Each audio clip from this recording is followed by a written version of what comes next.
Hello everyone, how are you? I'm Aaron Killian, your tour guide today, and I'm just taking care of some housekeeping here before the tour begins.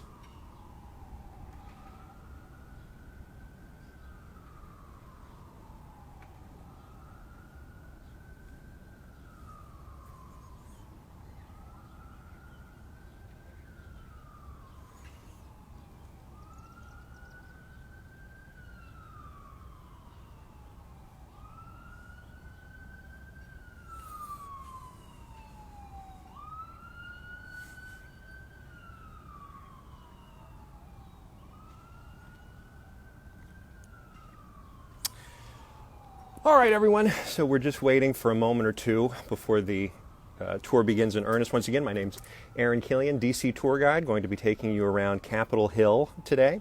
And just to let you know, by way of information, that while we are on the tour today, we're going to be obeying all of the relevant local laws that have to do with social distancing. So we'll be making sure to stay 6 feet away from everybody. And also, this tour we're doing, as you might know, since you're following it on the Travel Curious feed, it's done through Travel Curious, and it's part of the Stay Curious initiative. And personally, I'm very excited to to be doing this because as a Washington, D.C. tour guide, we haven't had opportunity to do tours recently because everything's been shut down. So now that today has arrived, I get to walk and talk you guys all around Capitol Hill and get back to what I do best, which is leading tours. And ironically, this will be maybe the most well-attended tour that I have ever done, because through the miracle of the internet, now I can take hundreds of people with me rather than just the usual group of 10 to 15, somewhere in that neighborhood. So kind of neat. Also, as the tour goes on today, it's just me leading the tour today. I don't have a cameraman with me, so I'm using a selfie stick to capture all the imagery. But what I'll try to do is during the course of the tour, as we move along, I will make sure to bring the phone back up close to me on occasion so that I can read any questions that have been put forward and hopefully give you satisfactory answers. So as we continue to sort of pad here while we wait for the tour to begin, where I am right now, I'm actually right in the shadow of the Ulysses S. Grant Memorial, which is right at the base of Capitol Hill. So as we wait here, what I can see dead in front of me is the Washington Monument, and then we'll also be able to see the Capitol building in a bit. So it's a very scenic view that we have here in Washington, D.C. And I will also let you guys know that it is a little bit hot outside today, so it's nice to be standing in the shade of the Ulysses S. Grant Memorial. It's not just nice to look at. It's also nice to hide yourself under when it's approaching 87 degrees. I know it's 87 degrees Fahrenheit. I don't know what that translates to in Celsius, but it's a warm one, let me put it that way. And particularly in Washington, D.C., because the weather in Washington, D.C. in the summertime, it can be very humid. It's a wet heat here in D.C. So once again, before we get started, my name is Aaron Killian. I'm a Washington, D.C. based tour guide, and this tour today is through Travel Curious as part of the Stay Curious initiative. At the end of the tour, what I invite you to do is go to www.travelcurious.com/staycurious, and there you can see the other tours that have been done via Instagram Live, IGTV, so you can take a look at those, and then you can also give me a tip, which is well appreciated, because that's how I eat. So that's got to happen. Somebody's got to put a roof over my head and put food in my mouth. So if you're so moved to do that, I would appreciate it. So I think right now we can get started. So hello, everybody. Welcome. And once again, to beat a dead horse. Hey, and speaking of which, there's a horse right over my head. My name is Aaron Killian. I am a Washington, D.C. based tour guide, and this tour is of Capitol Hill. And we are in Washington, D.C., the capital of the United States, and I am thrilled to be here today. This tour is being done through Travel Curious as part of the Stay Curious initiative, and at the end of the tour I invite you to go to Travel Curious, www.travelcurious.com/staycurious to view other Travel Curious live tours that have gone on, and also to give me a tip, which would be appreciated. It's appreciated, but it is not mandatory. Let me put it that way, and I thank you anyway for the consideration. So let's get started. So where am I? I'm here at the foot of Capitol Hill, and the statue behind me is of Ulysses S. Grant. And then if we turn around and we look in this direction, you can see the Washington Monument and the National Mall. And from the spot where I am right now, it is 2 miles down the National Mall, beyond the Washington Monument, to the statue of Abraham Lincoln. So if you've ever been to Washington, D.C. before, maybe those terms mean something to you. And then as I turn around, you can see behind me is the Capitol Building, the United States Capitol Building. So the Capitol Building is where we're going to end up today. We're going to walk up to Capitol Hill. We won't only see the exterior of the Capitol Building, we'll also take a look at the Library of Congress, and we will take a look at the Supreme Court of the United States as well. So there's so much to see. I'm excited to have you here. It's the largest tour I've ever taken because we just get people joining in as the tour goes on, and we'll do updates as we go through to bring people up to speed that might be coming in a little late. So let's get started. Now, also at the end of the tour, we'll have a Q&A for those of you that are watching and questions pop up in your head. We'll have some time at the end so you can send some questions to me, and I'll try to give you the best answer I can. Let's get started. All right, Ulysses S. Grant. This gentleman behind me right here. This statue, it's actually the second largest equestrian statue in the United States, and it is of President Ulysses S. Grant. He was the 18th President of the United States. And he was also, probably more importantly than his presidency, he was a general during the Civil War here in the United States. And he was a very famous general. Whoops, hold on.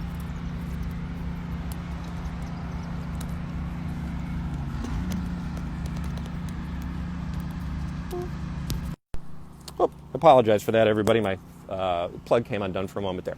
So Ulysses S. Grant was also a very famous general during the Civil War. He was a Northern general, so that means he fought to hold the Union together. He was not part of the Confederacy, the slave states that wanted to secede from the Union. So he fought to hold the country together, and it was under his leadership that the North achieved victory during the Civil War. So we honor him with this memorial that you see here. Also, it was opened up in 1923, 1 year after the Lincoln Memorial opened up. And interestingly, the Lincoln Memorial, as I said earlier, it is 2 miles exactly from this spot here. Abraham Lincoln was the President of the United States during the Civil War. Ulysses S. Grant was the lead general of the United States during the Civil War, the commanding general of the United States during the Civil War. So when they opened up the Grant Memorial, what they did was they not only positioned it exactly 2 miles distant from Lincoln's memorial, there's a statue in Lincoln's memorial of Abraham Lincoln, the statue of Ulysses S. Grant here, and Abraham Lincoln statue 2 miles distant. They're exactly at eye level with one another. And they did that purposefully to show that they were in close cooperation during the course of the war. So there's some symbolism there. Also, there's something very neat about this memorial that I wanted to show you. The man who sculpted this memorial to President Ulysses S. Grant and General Ulysses S. Grant was a gentleman named Schrady. So Mr. Schrady, he worked very hard on this memorial. Some people say that he even worked himself to death in the construction of the memorial, because shortly after the memorial opened up, he actually died of a stroke after devoting years and years of his life to its creation. So when he passed away, everybody thought, oh, poor Mr. Schrady worked himself to death on the Ulysses S. Grant Memorial. Let's remember him. But they didn't have to worry about remembering him, because what Mr. Schrady had done is he'd actually captured himself in this memorial. How he did it was there are other elements beside the Ulysses S. Grant statue that you see right there. There are statues on either side of the memorial that show the cavalry coming into battle and that show the artillery coming into battle. And he sculpted himself into this scene. So I want you to look behind me here. And I want you to look right in that space that's shadowed there, right behind me. If you look hard enough, you can see that there is a face in that shadowed space, and you see horses trampling the figure whose face is in that shadowed space. That is Mr. Schrady. That's the man who sculpted this memorial. He sculpted himself being trampled to death by horses. That's how he signed this memorial. So I'll hold the phone up so you can take a closer look. So there's Mr. Schrady's face right there. Hopefully you can see it. Sometimes the light and the shadows play tricks, but that's him getting trampled to death. Poor Mr. Schrady. Anyway, we move on from the Ulysses S. Grant Memorial now, and we'll go take a closer look at the United States Capitol Building. So as I get across the street here, I'll angle the phone back so you can have a better look at the Capitol Building as we move along. I just want to make sure I cross the street safely and abide by all social distancing rules while we are on tour today. So the United States Capitol Building, the reason that it occupies the space that it does in Washington, D.C., it's symbolic. So when you think of Washington, D.C., probably the important buildings that you're thinking about are the White House, right, which is where the president lives and works. And then you're also thinking about the United States Capitol Building, which is where the Congress works. So Congress and the White House. Oftentimes people who are unfamiliar with Washington, D.C., they get these buildings confused, right? They'll think that the White House is the Capitol Building or the Capitol Building is the White House, but What we'll do today is we'll talk about the Capitol building and its role in American democracy and make it very clear who works there, right? The president does not work there. The Congress of the United States works there. So if you can see in this direction now, as I walk along, the dome of the Capitol building starts to appear. That is the United States Capitol building, right? Not the White House, the Capitol building. That's what we're going to take the closer look at today. Now, the dome of the Capitol building is special because not only does it weigh a tremendous amount, it weighs 9 million pounds. We'll get into that later. But it is right at the center of Washington, D.C. So as you come to Washington, D.C. and explore the city, the whole layout of the city is based around the Capitol building, which is right behind me. So the reason that they wanted to put the Capitol building at the center of Washington, D.C. is to symbolically make the point that the Congress is at the heart of American government, right? There are three branches of government here in the United States. We have the executive, the legislative, and the judicial branches of the United States government. Now, lots of people think that these branches are equal to one another. And it is true that they're supposed to balance one another out, but they're not necessarily equal to one another. Really, of the three branches, the Congress is supposed to be the first among the equals. And the reason for this is because the men and women that work in Congress are elected from among the people to represent the people. And this is important because the other branches of government, like the Supreme Court, which we'll see later, in the Supreme Court, the justices are appointed by the President of the United States, and they're confirmed by the Senate. The people don't vote on that. And then when we vote for the President, as we're going to be doing in November of this year, technically the people of the United States aren't actually voting for the President. What they're voting for are the electors in the Electoral College that are going to go and cast their votes for the President. And so there's a line of separation between the people and the President as far as the voting process is concerned. Same thing with the appointment of justices. But there inside the Capitol building, the people that work in there are elected directly from among the people to represent the people. And that's why they wanted to put the Capitol at the center of Washington, D.C., to make that point that that is really where the experiment of American democracy takes place, the ongoing experiment in American democracy. So that's why they put it at the center. And if you look at Washington, D.C. on a map, everything branches out from the Capitol building, using the Capitol building as the center point. So even when you're moving around Washington, D.C., and you're looking at the street signs, right? Let's say you're on 7th Street. If you're on 7th Street, what that means is you're 7 blocks away from the Capitol building, right? If you're on 12th Street, it means you're 12 blocks away from the Capitol building. So everything's based on the location of the Capitol, the primacy of the Capitol. Now, as I said, the Congress works here. The Congress, comprised of two branches, the Senate and the House, they are the people that make the laws, right? But even though the Congress works here, the President comes here once every 4 years to be sworn into office. This is the spot where the President of the United States becomes president. So I want to show you that spot right here. You see that fountain right behind me.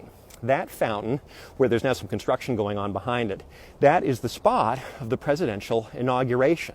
And so what I mean by that is that when it's time to inaugurate the president, to have the ceremony where the President of the United States puts his hand on the, or her hand on the Bible and takes the oath of office, it happens right there. So the president or the president-elect every 4 years gets invited to come down here for the inaugural ceremony.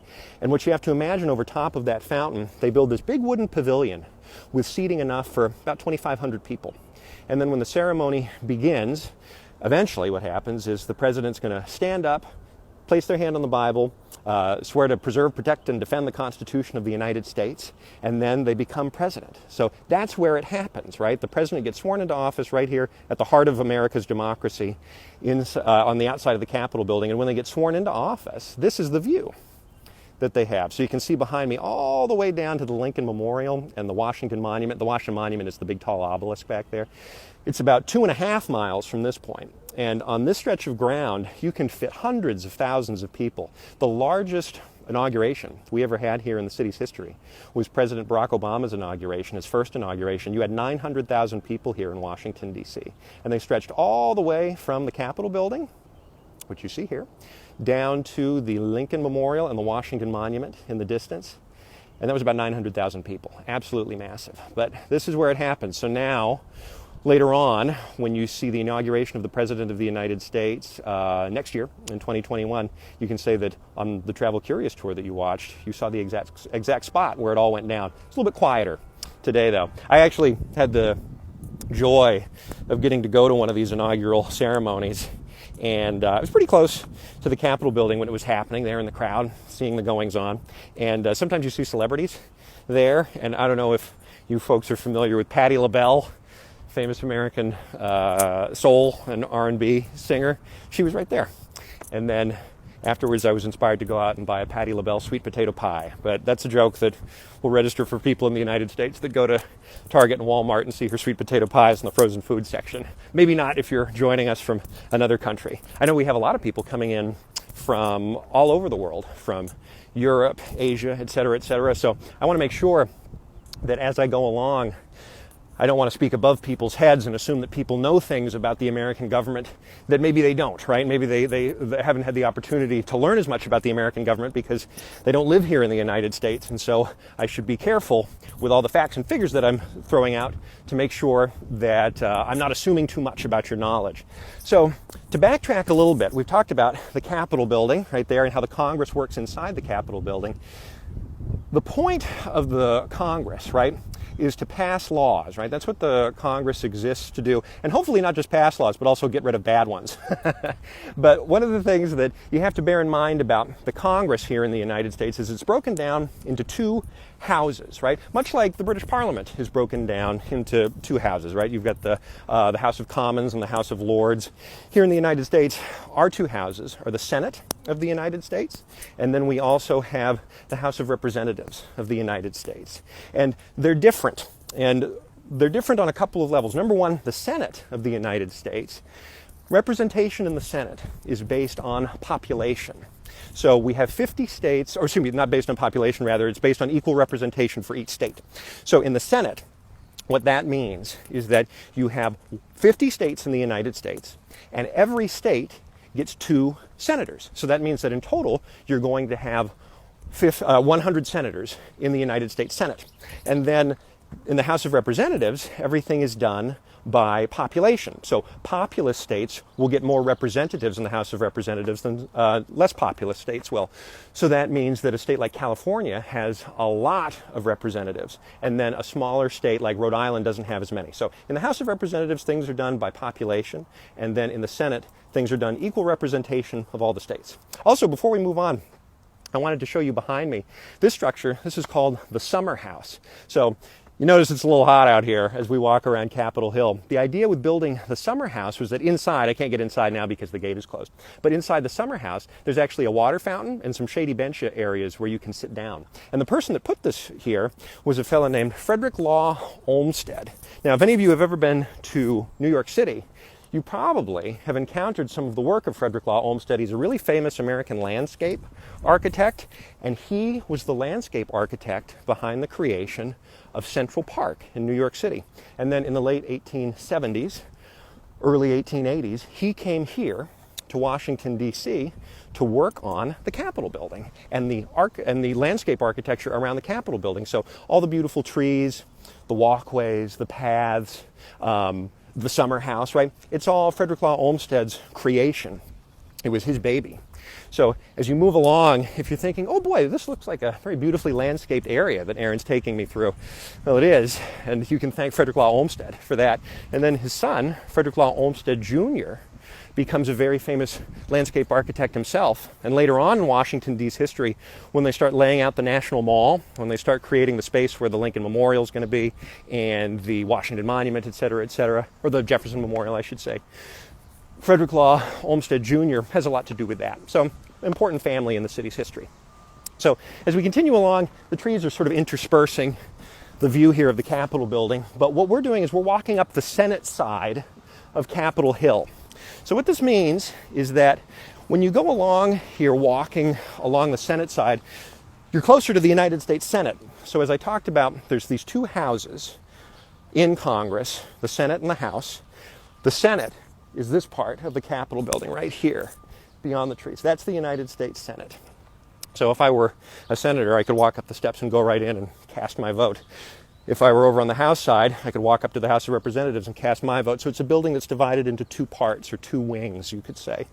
So if I'm going up the Senate side here, what you'll also see as we walk along and get a little bit closer is through the trees behind me, they have Senate office buildings. The Senate office buildings are where you'd find the offices of the senators. So even though the representatives and the senators, they come into the Capitol building to cast their votes and to make speeches, they don't actually do a tremendous amount of work in the Capitol building. Most of the work is done in their offices.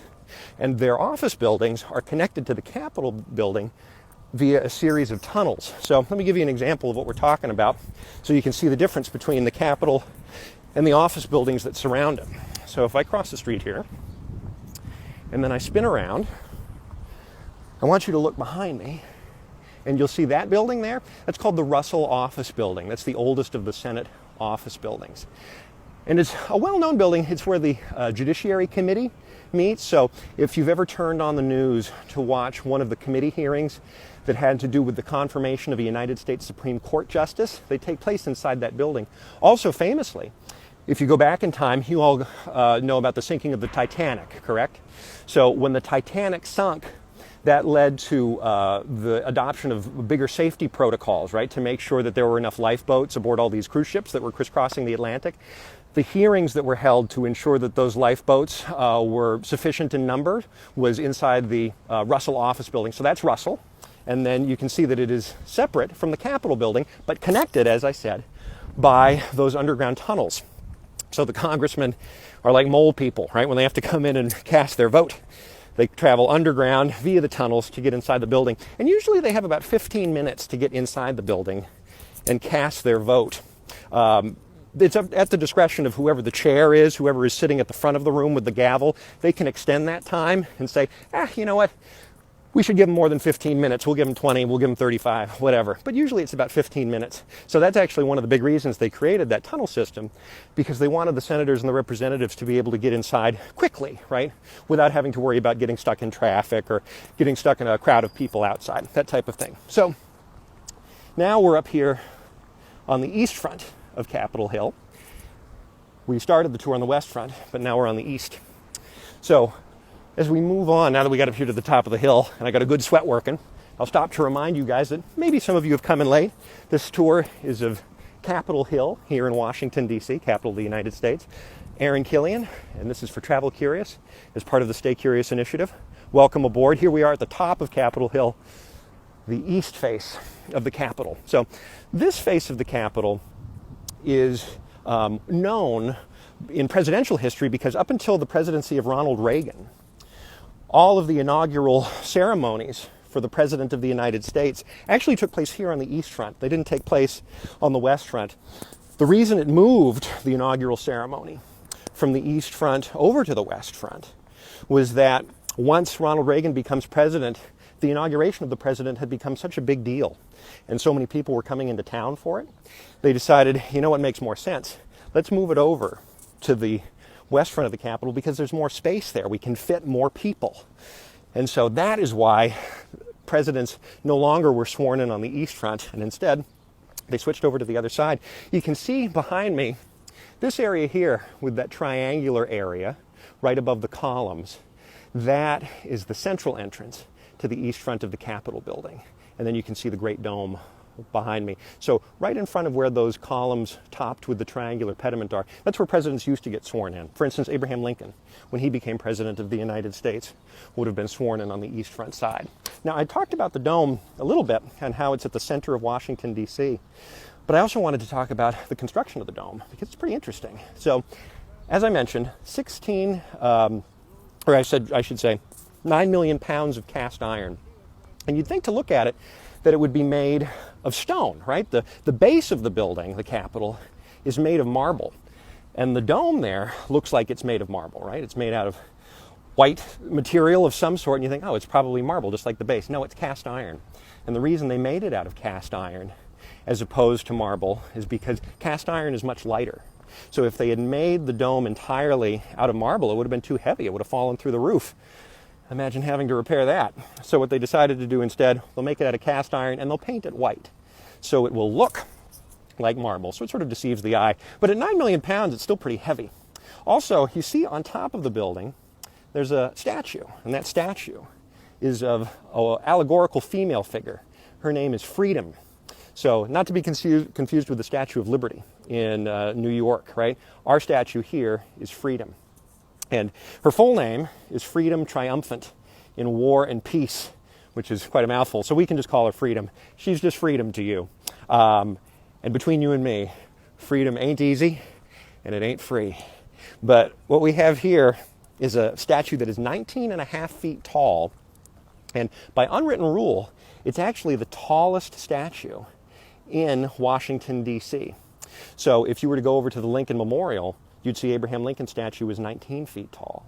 And then you would see at Jefferson's memorial, Jefferson's statue is 19 feet tall. Freedom, here on top of the Capitol building, is 19 and a half feet. So no statue gets to look down on freedom. And also, one of the things that is sort of poetic about the placement of freedom, freedom is facing east, right? So I want you to think about what happens every morning in the east. The sun rises, right? And then it sets in the west. So that means that if freedom is facing east, the sun will never set on the face of freedom here atop the United States Capitol building. Pretty special. So to go back to a little bit of information about the breakdown of the two chambers here, the Senate and the House of Representatives that work inside the Capitol, you can see on this side we have the Senate, and on the other side we have the House, right? Maybe you can see atop either chamber, you'll see a flagpole with no flag on it. That's how you can delineate where the chamber actually is located. And the reason that they don't have flags flying, they only fly the flags over the chambers when the House is actually in session. So if the Senate actually sits down to business, then they'll raise the flag. Same thing over in the House. And when they're out of session, they lower the flag. That dates back to a time in the past, right, where you didn't have smartphones, so you couldn't get an alert on your Twitter feed or your text that business had begun for the day. So back in that era, late 1700s, early 1800s, they would raise a flag above the chambers of the building as a signal to all the representatives and senators that lived in the neighborhood that, hey, it's time to come into work. So that is a tradition that has persisted to this day, as I mop my brow. Also, we talked about how there's 100 senators versus a much larger House of Representatives. There are 435 members of the House of Representatives. The reason that there's that difference in number between the two is because we talked about how in the Senate it's done equal representation for every state. In the House it's done by population. The reason they did that breakdown is when they were writing the rule book for the United States government, the United States Constitution, there was a lot of suspicion between the bigger states and the smaller states, right? The smaller states at the time, back in 1787, when they sat down to write the Constitution, the smaller states like New Jersey, Rhode Island, Connecticut, they were worried that the bigger states were going to pick on them if there was one legislature that just had a body that was represented purely by population, right? They thought, bigger states are going to pick on us. So what we want to do is we want to make sure that there is a body that works inside Congress that is based upon equal representation.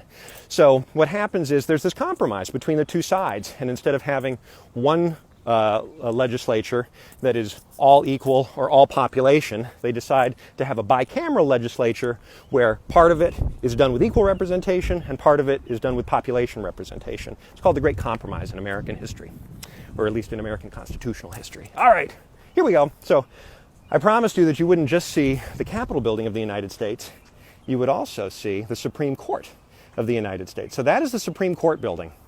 The Supreme Court of the United States is very bright. And I don't just mean the people that work inside the building are exceptionally smart, as in they're bright. They are smart. But it's bright in that the marble that they use to create this building is a specific type of marble from Vermont. It's called Vermont Dandy, which sounds like a well-dressed man from Vermont. But Vermont Dandy, also a type of marble, and it's a particularly bright marble. So sometimes you look at the Supreme Court on a bright day, and it hurts your eyes to look at it. You feel like you need sunglasses. But the Supreme Court of the United States is the judicial branch of the government of the United States. So in Congress, that is where they write the laws, right? And then in the Supreme Court of the United States, that is where the laws get interpreted. So let's say that there is a legal dispute involving a constitutional matter, right? Let's say, for instance, that two states, maybe Colorado and Wyoming, right, that they have a dispute over their border. How that gets adjudicated is here at the Supreme Court. Also, if there are any number of cases that take place in the United States if there is a constitutional issue at play, right, if something having to do with the Constitution of the United States factors into the case, there is the possibility that any case that goes on here in the United States could be appealed up to the Supreme Court. But the Supreme Court doesn't have to hear all the cases. What the Supreme Court does is they get to pick and choose the cases they want to hear. So during the course of an average year, right, there might be 10,000 cases submitted to the Supreme Court. And the people that submit these briefs to the court, they want the court to look at their case. But there's no way that the 9 justices who comprise the Supreme Court can look at all those cases. So they pick and choose. They pick the cases that are the most difficult. The thorniest constitutional issues are the ones that they're going to look at. And it's an important position to serve as a Supreme Court justice. You can think of justice and judge as basically the same term. So there are 9 justices that serve on the Supreme Court, and once they are placed on the court, they serve for life. So in order to be bounced off the Supreme Court, there's only a few ways that it happens. You die, right, because you're there for life.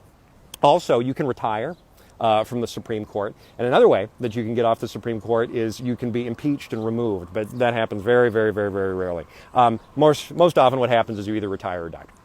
So the Supreme Court, the justices, as I said, 9 of them work inside that building. They usually only work for, I shouldn't say usually only, they work for 6 months out of the year. And then during those 6 months, that's the term of the Supreme Court. And then what will happen is during those 6 months, 2 weeks out of the month, those are the times when they're actually listening to cases. So the rest of the time during that 6-month period, usually what they're doing is they're working in their offices, writing up their opinions or studying up for further cases, that type of thing. We can talk all day long about sort of how the Supreme Court works, but I want to tell you a fun story about the construction of the court itself. So the court actually used to be located inside the United States Capitol building. The court didn't have its own building until the 1930s. Before then, it met in the basement of the Capitol building. And in order for the Supreme Court to get its own building, there had to be this push. And the man that led the push to get the building created was a former president of the United States. His name was William Howard Taft. And Taft, he'd gone from being president to serving on the Supreme Court. He was the first president to go from the presidency to the Supreme Court. And what it was decided by Taft was, once I become Supreme Court justice, I'm going to make it so that the Supreme Court has its own building.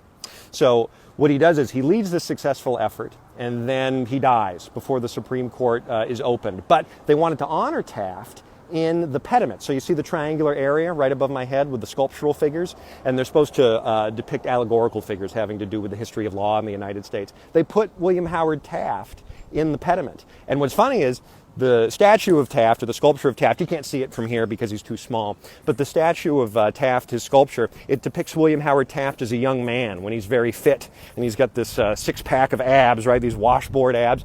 William Howard Taft did look good when he was a younger man, but by the time he served on the Supreme Court and the presidency of the United States, he was a big boy. William Howard Taft had ballooned up to 350 pounds. He was a heavy-set man. So I feel bad for William Howard Taft because when people talk about him, often that's all they talk about is the fact that, he was exceptionally chubby. But also, after he leaves the presidency, what happens is that he decides to go on a diet. His doctor tells him, William, you're too big. You got to lose this weight.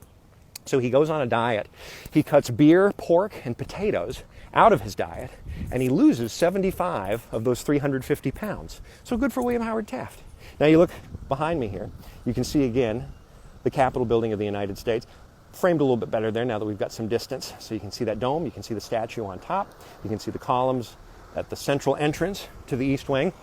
I'm going to cross over here so we can get a closer look at the Library of Congress. So as we get closer to the Library of Congress, we'll set it up for you. The Library of Congress is where Congress keeps its books, to put it bluntly. It was originally created as a research facility for Congress so that when congressmen needed to do research before they voted on a bill or gave a speech, they'd have a place to go to do their research.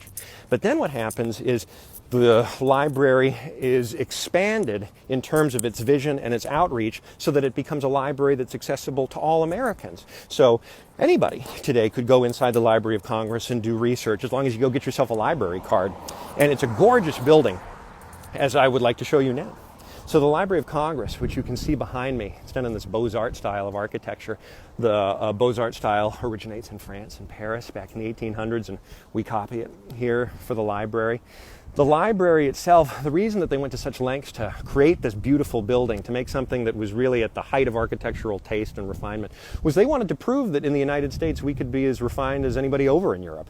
So they employed American artisans, American stone cutters and sculptors and iron workers and mosaic artists to go to town on this building and create something that would be truly remarkable. So you can see how fancy it is from the exterior. I wish I could take you inside today, but I can't, because with COVID and everything, it is closed down. But it's a remarkable structure to look at. And I want to show you a particular fountain out front. Also, for our British friends that are watching, the Library of Congress, this building, the central building of the library, the Jefferson Building, is named for Thomas Jefferson.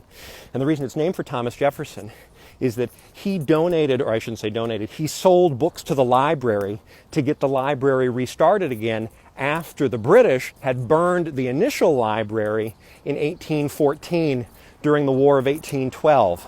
So that was back when the British and us were sore at each other, right? We hadn't gotten over that first kerfuffle during the American Revolution. We were sore at each other again during the War of 1812, so we had to fight a second time, and the British came here to Washington, D.C., and they burnt the library. But it's all right. What is in the past can stay in the past. This fountain behind me, this is called the Court of Neptune. This gives you a sense of how ornate the library is. The figure there behind me, that's Neptune, or Poseidon, I guess, depending on if you're into Greek or Roman history. Fountain turned off right now, but you can see the ornate sculpture here, just giving you a sense of, right, the detail that went into the creation of the library. And Neptune, or Poseidon, is the god of what in ancient times, right? The god of the sea. So that sculpture there has to do with the ocean. So you have these sea nymphs and dryads, turtles spouting water out of their mouths, that type of thing.